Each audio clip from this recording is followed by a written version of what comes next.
Howdy folks. Been a while since I've done a video, bike video anyway. Well, this video is about this bike. It's a Binachi. Okay, get up close to it. It has been restored, repainted. Originally the lugs were chrome as well as fork crown, but that chrome is no good anymore, and so I just had the whole thing stripped and painted. I got the right decals for it. I riveted the head badge back on again. I just did that today. It's got the headset with the integral bearing races in the head tube. It also has what I've been told is a number plate braze on the back of the head tube.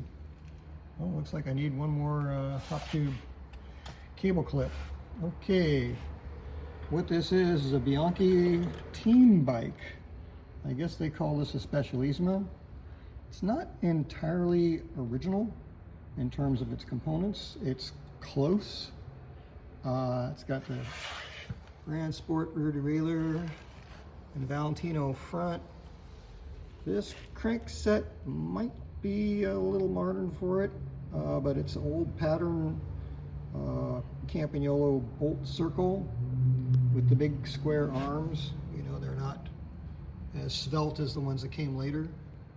And of course, it's got the Eduardo Bianchi decal and the red Columbus decal. And the serial number's up there. I was led to believe this was made in the late 50s.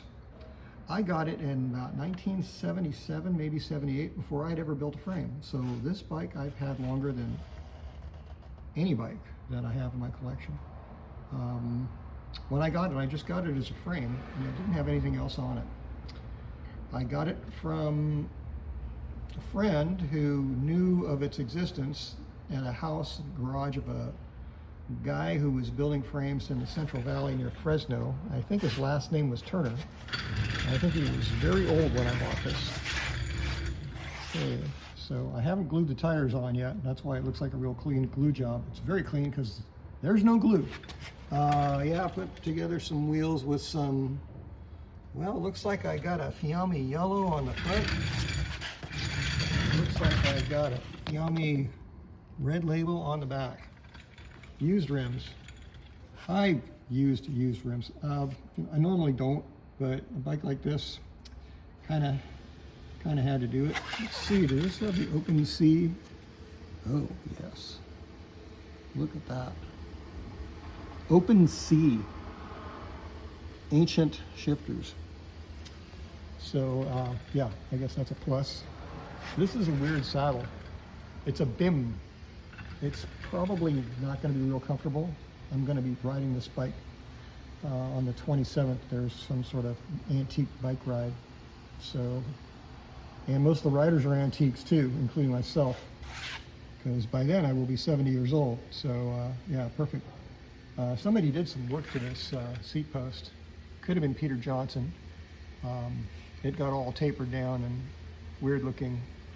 Probably isn't really the right thing for this bike, but it's what I had. So yeah, I got the frame, but I didn't have a fork, and it took me a couple years to get the fork, but here's the fork, and it's the right one.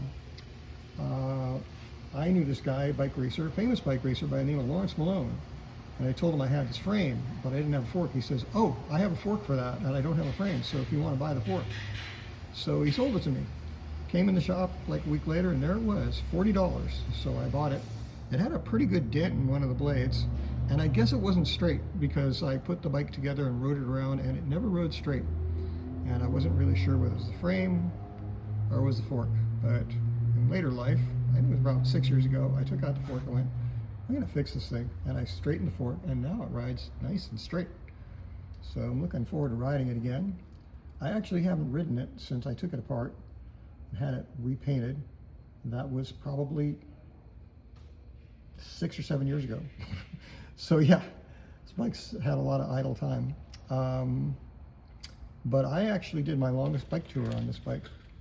I rode from Denver, Colorado to Kalispell, Montana. It was about 3.5 weeks over the Continental Divide 13 times. It was a lot of climbing. I was 26 years old, I think. And yeah, I set it up with a Campagnolo triple that I got when I was working at Hollywood Twin. I still have the crankset. And I had, I think, some sort of Suntour rear derailleur and real wide gearing. I didn't have these wheels. I had 27-inch wheels, 40 spoke, front and rear, filled with hubs. I still have the wheels because I was worried about getting replacement tires in Middle America, that 700C tires probably didn't exist. I'd be going to hardware store or Schwinn shop or something like that. So I put 27-inch wheels on it, 40 spoke, thinking that, oh, this is, yeah, I want something that won't fail me. Well, not only did it not fail me, these things were really heavy. So yeah, I've got some universal brakes, universal levers, and I even had, although look at how cracked they are, these were new old stock hoods back when I put them on, but years have gone by and now they're not looking so new. This is a really cool stem. This is an Ambrosio chrome steel stem. I don't know what kind of bars these are. They don't have any branding on them. So what else can I say about components? I think I've covered just about everything. Oh, you can't really see, but it's got a fill wood bottom bracket. How about that? Yeah, this bottom bracket shell, if you look at it, it's got these rings on either end. It's a 74mm bottom bracket shell.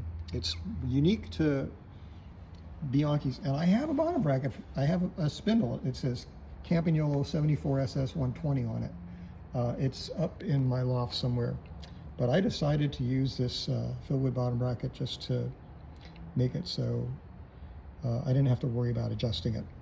I thought, I want to assemble this bike and I want to ride it, so I want to have something really solid in there that's trouble-free.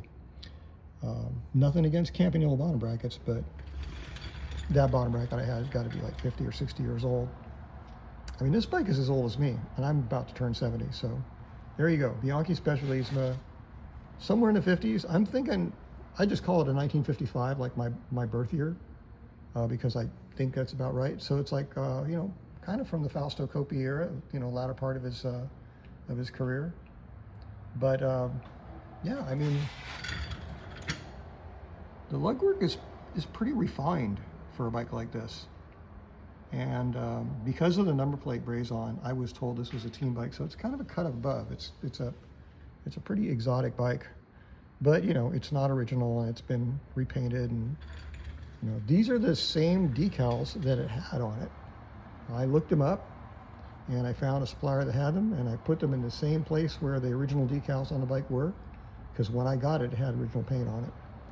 So I wanted it to look authentic. It just really didn't have very many decals, and I guess that's the way the team bikes were. Okay, well, there you go. My oldest bike in my collection. Not necessarily oldest bicycle, but the one I've had the longest.